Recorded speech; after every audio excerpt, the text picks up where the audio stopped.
झारखंड को नक्सल मुक्त बनाने का संकल्प लेकर सुरक्षा बल लगातार झारखंड में उग्रवादियों के खिलाफ चौतरफा कार्रवाई कर रहे हैं। एक संकल्प लेकर अपने कैंप से और अपने मुख्यालय से निकले हैं कि जब तक नक्सलियों का खात्मा न कर ले तब तक वह चैन से नहीं बैठेंगे, क्योंकि लंबे समय से झारखंड नक्सलवाद का दंश झेल रहा है, जो कहीं ना कहीं अब नक्सलियों का पैर उखड़ने भी लगा है।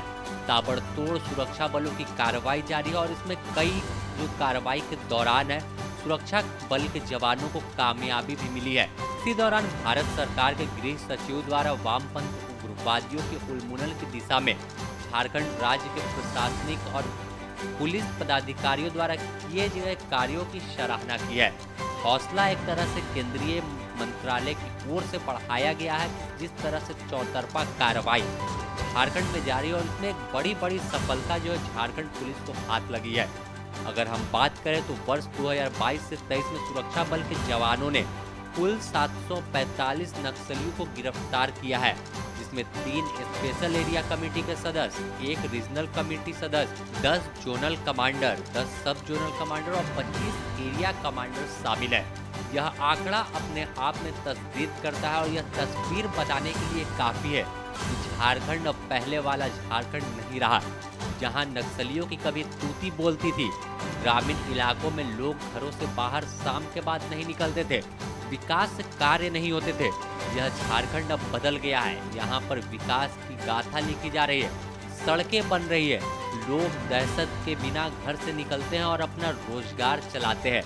तो यह सब संभव हो पाया है सुरक्षा बलों की कार्रवाई के कारण। और अगर बात करें तो जो चौतरफा कार्रवाई चल रही है, इसमें 20 नक्सलियों के मुठभेड़ के दौरान सुरक्षा बलों ने मार भी गिराया है, जिसमें 25 लाख के इनामी सैक सदस्य गौतम पासवान, सैक सदस्य अजीत उरांव जिस पर 5 लाख का इनाम था, इसके अलावा अमर गंजू और सब जोनल कमांडर अजय यादव। तो कुल 60 लाख के इनामी माओवादियों के साथ जो मुठभेड़ में सुरक्षा बलों ने मार गिराया है। इसके अलावा नक्सली सब जोनल कमांडर लाजिम अंसारी जिस पर 5 लाख रुपए का इनाम था, उसे भी सुरक्षा बल के जवानों ने जंगल में मुठभेड़ के दौरान मार गिराया है।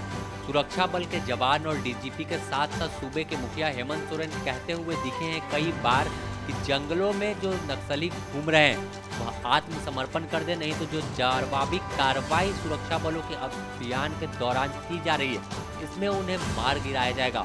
और कहीं ना कहीं इसका नमूना है यह तमाम आंकड़े कि किस तरह से सैक सदस्य से लेके एरिया कमांडर तक को सुरक्षा बलों ने मार गिराया है। अगर बात करें तो वर्ष 2022-23 में सुरक्षा बलों की बढ़ती दबिश के कारण 23 नक्सलियों ने आत्मसमर्पण भी कर दिया है। अगर जिसमें हम जिक्र करें तो स्पेशल एरिया कमेटी सदस्य विमल यादव, रीजनल कमेटी सदस्य 3 हैं जिनमें अमन गंजू, दुर्योधन महतो और इंदल गंजू, जोनल कमांडर हैं 4 जिसमेम सब जोनल कमांडर 9, एरिया कमांडर 10 शामिल है।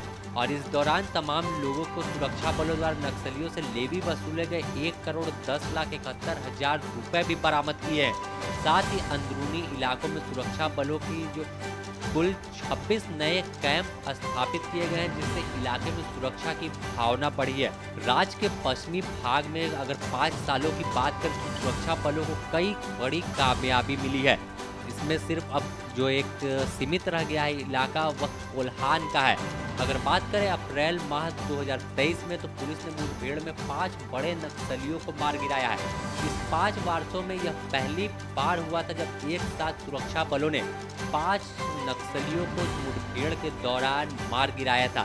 इस घटना के बाद से नक्सली कैडर जो है पूरी तरह से कमजोर हो गया था, जो चकरबंधा से आकर इस इलाके में शरण लिए हुए थे। इसमें भाकपा माओवादी संगठन को पारसनाथ के पहाड़ी इलाके और लुबू झुमरा पहाड़ी क्षेत्र में शीर्ष माओवादियों के नेताओं की जो गिरफ्तारी हुई और आत्मसमर्पण हुआ तो यह बड़ा झटका लगा है।